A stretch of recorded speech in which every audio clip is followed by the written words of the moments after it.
ሁሉም ሰው ገንዘብ ለማግኘት ገንዘብ ማውጣት ያስፈልጉታል ይላሉ። በ2026 ግን ይህ ውሸት ነው።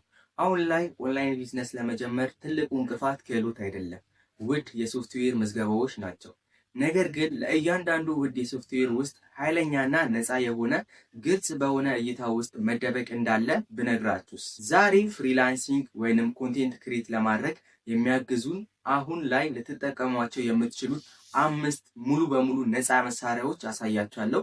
የሚጀምረው ከአምስተኛው ነው። ቪዲዮን እስከ መጨረሻው መመልከት አትርሱ፣ ምክንያቱም አንደኛ ላይ ያለው ቱል እጅግ በጣም ትወዱታላችሁ። በሳጥን ውስጥ ያለ ሙሉ ቢዝነስ ነው። በተጨማሪ መጨረሻ ላይ አሪፍ የምለውን ቲፕ እነግራችኋለሁ። እርግጠኛ ነኝ አሁን እንዴት ነው በዚህ ኤአይ ተጠቅሜ ገንዘብ የምሰራው ብላችሁ እያሰባችሁ ነው። አሁን እሱን የምነግራችሁ ይሆናል። ቪዲዮውን ላይክ፣ ሰብስክራይብ እና ሼር ማድረግ እንዳይረሳ። ወደ ቪዲዮ። አምስተኛ ላይ ያስቀመጥኩላችሁ ኤአይ ሊናርዶ ኤአይ ይባላል። ይህ ኤአይ ማለት ነው ገራሚ ኤአይ ነው። ኢሜጅ ዲዛይን ለማድረግ አርትወርክ ለመስራት ይረዳናል። ይህን ኤአይ በመጠቀም እንዴት ነው ገንዘብ የሚሰራው? የመጀመሪያው ቡክ ከቨር በመስራት ነው። የመጽሐፎችን ከቨር ላይ ዲዛይን በማድረግ ይሆናል ማለት ነው። ሁለተኛው ደግሞ ፕሪንት ኦን ዲማንድ ዌብሳይታቸው ላይ ቲሸርቶች አሉ። ለነሱ እዛ ቲሸርቶች ላይ ዲዛይን በመስራት ይሆናል ማለት ነው። ሌላኛው ደግሞ ሶሻል ሚዲያ ግራፊክስ መስራት ሊሆን ይችላል። ዲጂታል ፕሮዳክቶች ላይ ዲዛይን መስራት ሊሆን ይችላል። ስለዚህ በእነዚህ መንገድ ገንዘብ መስራት ትችላላችሁ ማለት ነው፣ ይህን ኤአይ ተጠቅማችሁ። ብዙ ሰዎች ሊናርዶ ኤአይን ያለምንም ፎቶሾፕ በመጠቀም ኤአይ ዲዛይኖችን ሰርተው በኢሴ ላይ ይሽጣሉ። ኢሴ ማለት የኦንላይን ፕሮዳክቶች የሚሸጡበት ቦታ ነው፣ ላይክ አማዞን። እዚህ ጋር ለጀማሪዎች የሚሆን ቲፕ አንድ ነገር ልጨምርላችሁ። ጀማሪዎች ስትጀምሩ ቀለል ካሉ ጥያቄዎች እና ፖፑላር ከሆኑ ኒቾች መጀመር ይጠበቅባቸዋል። ፖፑላር የሆኑ ኒቾች ማለት በጣም የሚታወቁ አሁን ላይ የተሰራባቸው ያሉ ኒቾችን ፈልጋችሁ እዛ ላይ ስሩ። ለምሳሌ ቲሸርት ላይ ዲዛይን ማድረግ ከሆነ ቲሸርት ላይ ዲዛይን አድርጉ። በምትጀመሩበት ታይም ላይ ፖፑላር በሆነ ኒሽ ላይ ብትጀምሩ አሪፍ ይሆናል ማለት ነው። ሊናርዶ ኤአይ ጠቃሚ የሚሆነው ለምንድን ነው? ሊናርዶ ኤአይ በጣም ጠቃሚ የሆነበት ምክንያት የመጀመሪያው ፍሪ ክሬቲቪቲ ወይንም የፈጠራ ነፃነት የምንለው ነው። ሁለተኛው ደግሞ ነፃ ክሬዲት አቬለብል ነው ወይንም ነፃ ክሬዲት ማግኘት እንችላለን። ሶስተኛው ደግሞ ለዲጂታል ፕሮዳክቶች በጣም ጥሩ የሚባል ነው። በእነዚህና በሌሎች ምክንያቶች ሊናርዶ ኤአይ በጣም እጅግ ጠቃሚ ነው ማለት ነው። አራተኛ ላይ ያስቀመጥኩላችሁ ኤአይ ኖሽን ኤአይ ይባላል። ኖሽን ኤአይ ምንድን ነው?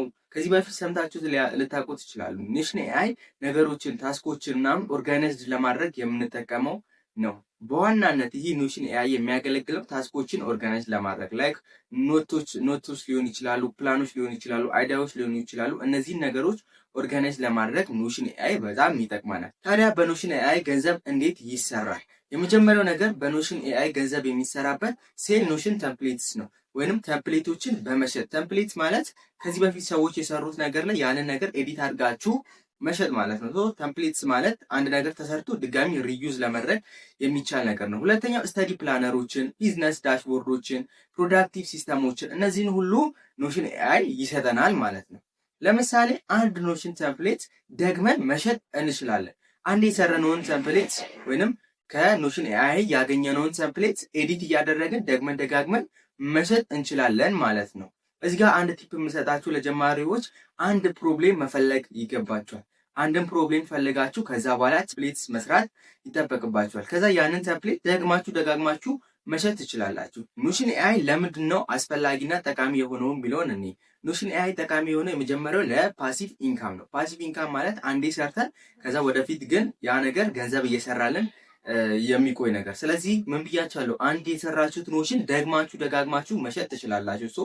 ለዛ ነው ፓሲቭ ኢንካም የተባለበት። ሁለተኛው ደግሞ ዋን ታይም ኢፈርት ነው። አንዴ ነው ኢፈርት የምትወጡበት፣ ከዛ በኋላ ገንዘብ በቋሚነት ማግኘት የምትችሉበት አይነት ነው። ሶስተኛው ለግሮዊንግ ዲማንድ ነው። ስለዚህ ኖሽን ኤአይ በመጠቀም ብዙ ነገር መስራት ይቻላል። በሶስተኛ ላይ ያስቀመጥኩላችሁ 11 ላብስ ኤአይ ነው። 11 ላብስ ኤአይ የሚባለው ደግሞ ኤአይ ቮይስ ጀነሬተር ነው እና ድምፁ እውነተኛ የሰው ልጅ ድምፅ ጋር የሚመሳሰል ነው። በተጨማሪ ደግሞ በተለያዩ ሰዎች ድምፅ መስራት ትችላላችሁ፣ በወንድም በሴትም። ታዲያ በ11 ላብስ እንዴት ነው ገንዘብ መስራት የሚቻለው? ለምሳሌ ሁሉም ሰው ዩቲዩብ መስራት ይፈልጋል፣ ነገር ግን አብዛኞቹ ፊታቸውን ማሳየት አይፈልጉም። ስለዚህ ፊት ማሳየት ለማይፈልግ ሰው 11 ላብስ ኤአይ መፍትሄ ነው ማለት ነው። ፌስለስ ዩቲዩብ ቻናል ያላቸው ሰዎች ይህን ኤአይ ይጠቀሙታል። ይህ ኤአይ ምንድነው የሚያደርገው? ጥቅሙ ቮይስ ኦቨር በማድረግ ዩቲዩብ ቪዲዮ በመስራት እና ገንዘብ ከዛ ሜክ ማድረግ ትችላላችሁ ማለት ነው። መርሳት የሌለባችሁ ነገር ቮይስ ኦቨር ስትጠቀሙ የራሳችሁ የሆነ ክሬቲቪቲ ያስፈልጋል ማለት ነው። በተጨማሪ ደግሞ ፍሪ ፍሮም ኮፒራይት መሆን አለበት የምትጠቀሙት ነገር። ስለዚህ 11 ላብስ ኤአይ ለምን ይጠቅመናል? ለፌስለስ ዩቲዩብ ቻናል፣ ለቲክቶክ፣ ለሪልስ ናሬሽን፣ ለአውዲዮ ቡክስ፣ ለነዚህ ነገሮች ለመስራት 11 ላብስ ኤአይ ይጠቅመናል። ለጀማሪዎች እዚህ ጋር የምሰጣችሁ ቲፕ ግልጽ የሆነ ስክሪፕት እና ናቹራል ቮይስ ሲቲንግ መጠቀም ይኖርባቸዋል። ወይንም እነዚህን ብትጠቀሙ አሪፍ ይሆናል ማለት ነው። ግልጽ የሆነ ስክሪፕት እና ናቹራል ቮይስ ተጠቀሙ።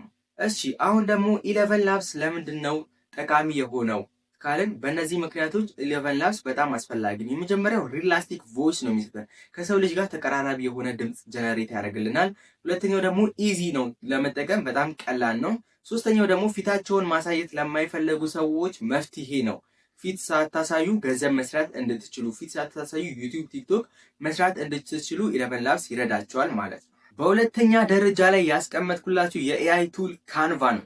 ካንቫ አብዛኞቻችሁ ታውቁታላችሁ፣ ትጠቀሙታላችሁ ብዬ አስባለሁ። ካንቫ ኤአይ በጣም ጠቃሚ ከሚባሉት የኤአይ ቱል አንዱ ነው። የሚሰጠን ጥቅሞች ደግሞ ብዙ አሉ። የመጀመሪያው ግን በዋናነት የሚጠቀሰው ለግራፊክ ዲዛይን ነው። ለተብኔል፣ ለሎጎ፣ ለፖስት እንደ ኢቨን ቪዲዮ እንኳን በካንቫ ኤአይ መስራት ትችላላችሁ። ያለምንም ዲዛይን ስኪል ወይንም ምንም አይነት ዲዛይን እንኳን ሳትማሩ ከሆነ በካንቫ ኤአይ እነዚህ ነገሮች መስራት ትችላላችሁ። እሺ ታዲያ እንዴት ነው ካንቫን በመጠቀም ገንዘብ መስራት የምንችለው የሚለውን እንመልከት። የመጀመሪያው ዩቲዩብ ተብኔል በመስራት ነው። ዩቲዩብ ተብኔልን ሰርታችሁ ወደ ፍሪላንሲንግ የሆኑ ፕላትፎርሞች ላይ ሄዳችሁ መሸጥ ማለት ነው። ሌላኛው ኢንስታግራም እና ፌስቡክ ፖስቶች አሉ። ሎጎ ፎር ስሞል ቢዝነስ ሎጎን መስራት ሊሆን ይችላል።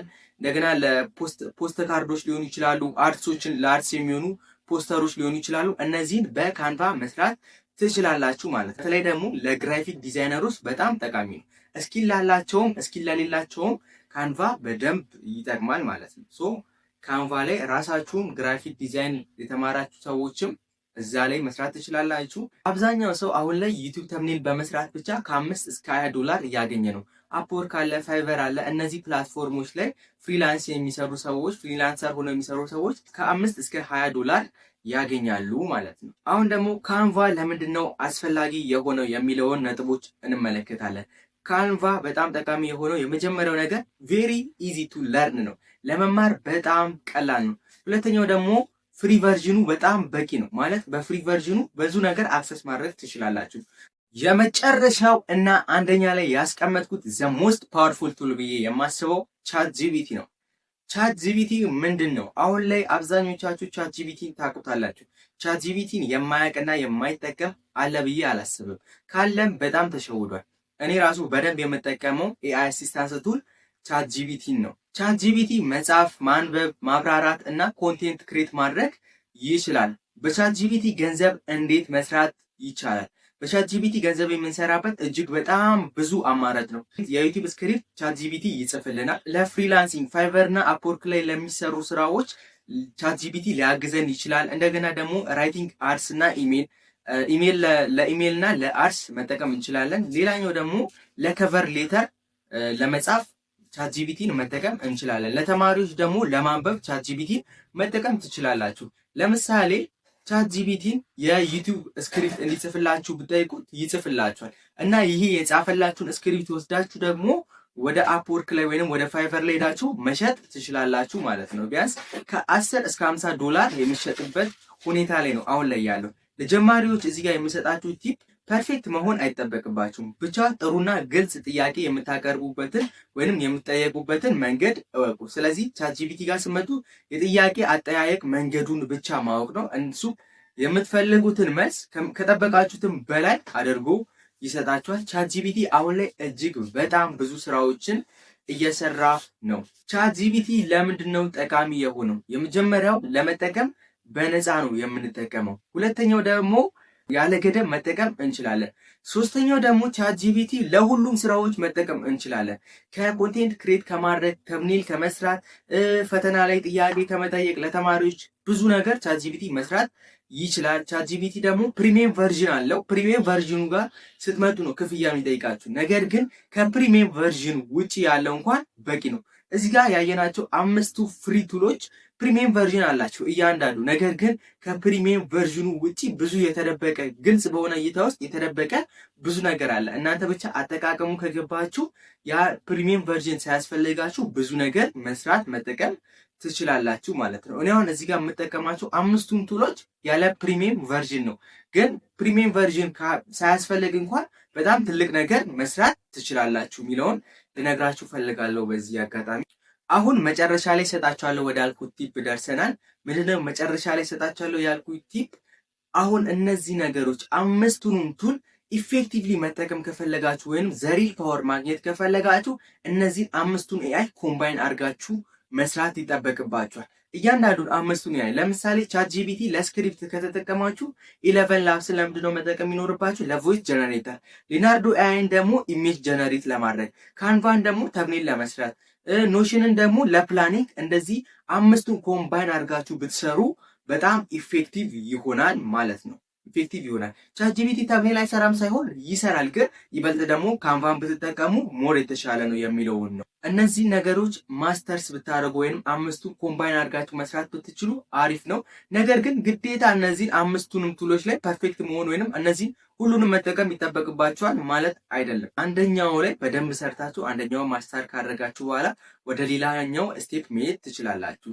ከነዚህ ከ5ቱ ኤአይዎች የትኛው ተመቻችሁ? የወደዳችሁትን ኤአይ ቱል እስቲ ኮሜንት ላይ አስቀምጡልኝ። በሌላ ጠቃሚ የሆነ የቴክኖሎጂ ቪዲዮዎች ላይ ስለምመለስ ሰብስክራይብ አድርጉ። ቪዲዮ ጠቃሚ ሆኖ ካገኛችሁ ላይክ፣ ሰብስክራይብ፣ ሼር አድርጉኝ። እነዚህ ኤአይ ቱሎች ላይ ተጨማሪ ቪዲዮ ከፈለጋችሁ ኮሜንት ላይ ፍሪ ብላችሁ ጻፉልኝ፣ ቪዲዮ ሰራላችኋለሁ። በቀጣይ እስክንገናኝ መልካም ቆይታ